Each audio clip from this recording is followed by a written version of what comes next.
Hello and welcome to yet another very exciting episode of Entrepreneurs Lounge, the show that highlights success stories of young entrepreneurs making it in various spheres.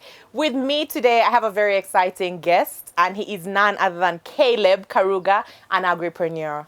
AgriPremier because he does it all. From fish farming to dairy farming to goat farming to I'm an apiarist. to being an apiarist. Like I said, he does it all, and I'm going to let Caleb take us through his story. You're very welcome to the show, Mr. Apiarist. Thank you, Ingrid. Some of these things that you do, I'm so sure as many of us have never heard of them. So what's the story? Who's an agripreneur, and what is it exactly that you do? It's someone who looks at agriculture as entrepreneurship. Because oftentimes when people say I'm a farmer, I think it's just plain, I'm a farmer, I plant a seed, I hope it's going to rain and I take it to market. But an agripreneur is someone who looks at the business part of agriculture. So how did you get into this space? How did you sit down and decide, you know what? Because everyone keeps saying agriculture is the backbone of the economy, but when it comes down to it, a lot of people don't actually know how to monetize it. When you see people doing agriculture, it will be on a subsistence scale. They'll focus on either chicken farming. They'll focus on one thing. Yet here you are doing how many things? Many things. several things. Yes. So how did you decide to monetize on agriculture as a business? How did you get into this space?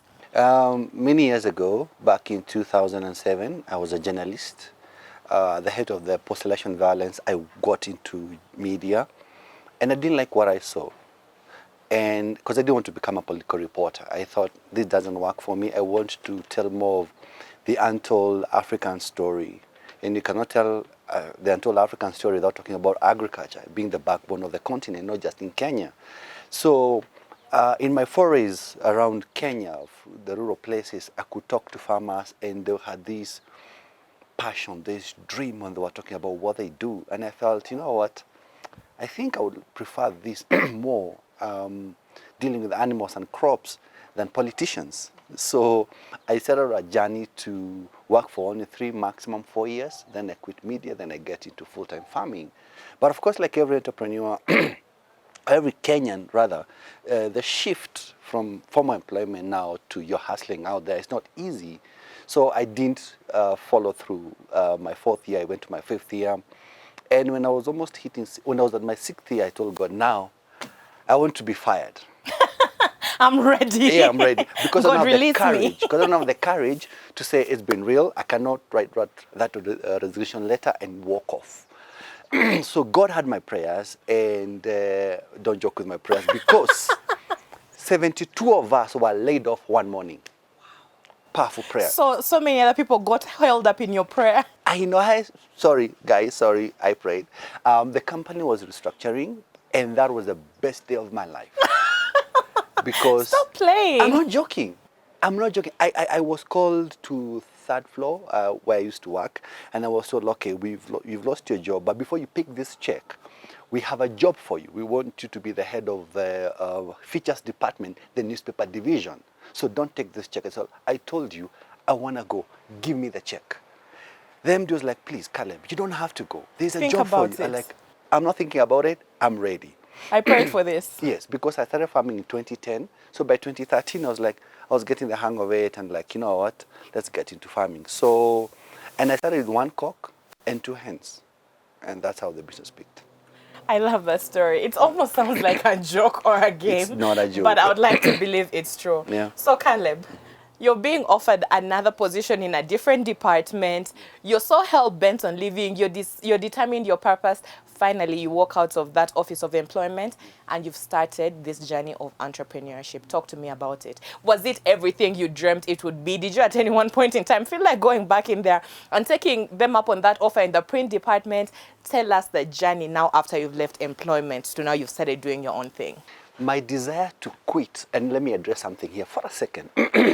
Many of us want to quit employment to go and start business out there, largely because we have authority problems. We have issue with being under somebody. I tell people, don't be in a rush to quit just because you don't interact well with your bosses. Work on that first. My desire to quit is because at that particular time, 2010 to 2013, the business was growing really well. By really well, it was a paper tiger kind of an economy or a business, because it was the time of the quail business, the quail craze. I don't know whether you're aware of that. I remember about I remember Yes. that phase. We thought we'd become the next millionaires because an egg was going at 150 shillings compared to the chicken egg going for 10 shillings. So I wanted to quit, like, yeah, the business is doing very well. But it wasn't anchored on anything. It was just paper.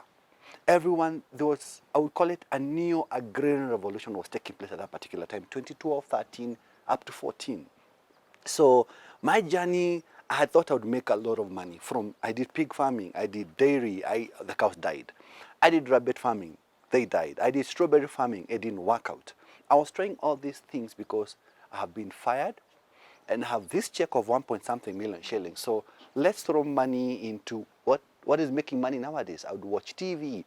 Is it strawberry farming? Let's get into it. Is it whatever? Let's get into it. Without asking myself, do we have a consuming culture for whatever I'm getting into? Do I understand the market?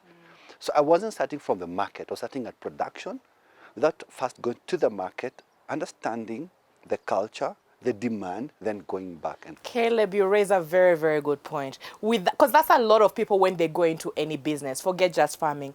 How then and at what point did you zero in on, okay, this is then, after trying out rabbits and everything, at the end of the day, when I look at it, you're still doing a lot of things. You're really diversified. How did you finally center and get it right and find out what the consumer wants and be successful at that? I'll tell you a story. I used to do training at the farm back in 2013, and people would come, I would post on social media, my chicken, my whatever, and that time I had the strawberries. So this is what happened. You get about 20 people coming to the farm for training, and I'm showing them the strawberry part, and I'm so excited. This is the creme de la creme, the icing on the cake, this is it. Right. And there was another patch that had some traditional vegetables, we call them managu, and terere, which is amaranth. Right.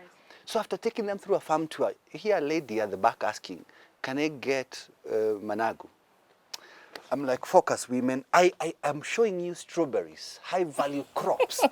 What is this thing you're asking about traditional vegetables? Right. That will piss me off, actually. So I started looking back and like, wait, the last 2, 3, 4 months I've been training. No one is buying my strawberries, but they're asking, can we buy managus, right, kumawiki, the traditional vegetables? Then they would You were focusing on the wrong thing. Yes. I have dairy goats there. I won't sell a liter at 250 shillings because that's the going rate. But then they're asking you, do you have cow milk? Because it's 40 bob. No one is buying goat milk. No one is buying rabbits. But they're going for the traditional things, the chicken. And I'm like, you know what? This model is not working. Let me listen to the market, because the market always talks to us, but we don't listen. The market is screaming, we just want traditional vegetables. So as a beginner, one of the things I encourage people is first, go to the mass market first. There is safety in numbers. Although there is a market, the niche market, there is space for that. But as a beginner, go for the mass market. So I had to change my business model. I do 100% kienyeji, indigenous chicken. And of course, I'm not doing the traditional vegetables. I'm now doing sweet potatoes, something I would not have touched 2013 because I was a slaking farmer.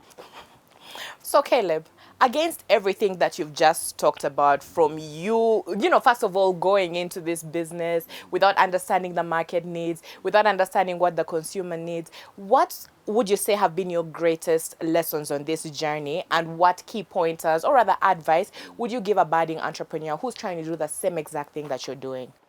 Number one, don't grow it because it can grow. And that's the mistake we make. Grow it because the client wants it and can afford it.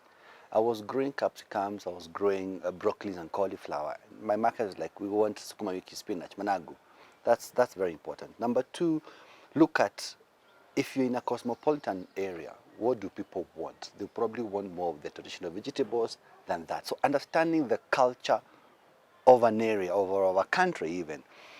If you find that more people would rather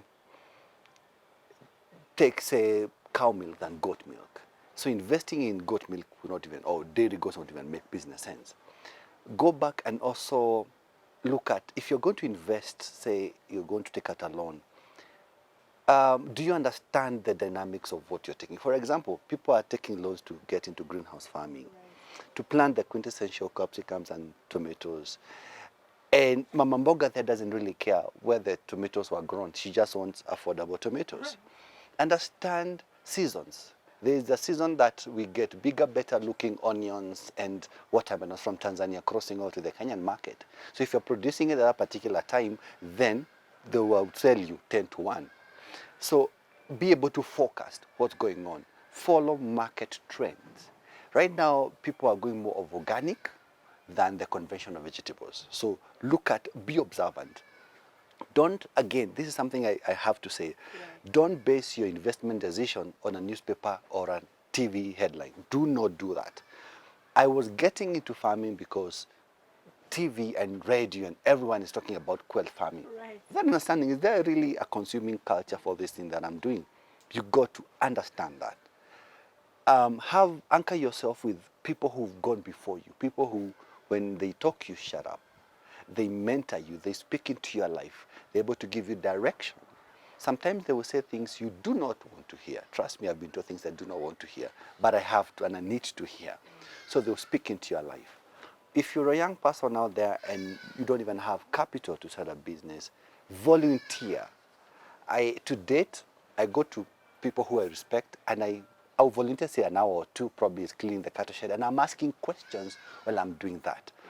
I'm showing that I could pay, but I find if I work with you at the farm, I'm helping you pick berries or whatever, it's easier to open up and tell me where I'm going wrong in my business as opposed to talk to me, I'll buy you a coffee. This thing of picking someone's brain for free doesn't work. Gotta work at it. Know that you're going to make your own mistakes. It's part of the journey. I mean, I have made so many mistakes. I think I could write a book. Some of the things that the mistakes I was making, I could have avoided if I had gotten a mentor earlier on. So get yourself a mentor, get yourself someone to speak into your life, make mistakes and learn from them. Don't be afraid to make mistakes. It's part of the life. Well, that was my first entrepreneur, Caleb Karuga, former media personality turned agripreneur, giving us tips on how to be a successful farmer, or agripreneur as he likes to refer to himself. Now, don't go anywhere because I have an exciting guest coming up. I'll tell you a little secret about her when we return, but she is none other than Wanjiru Kariuki, who is the CEO of Taji Cakes. Don't go anywhere. We'll be right back.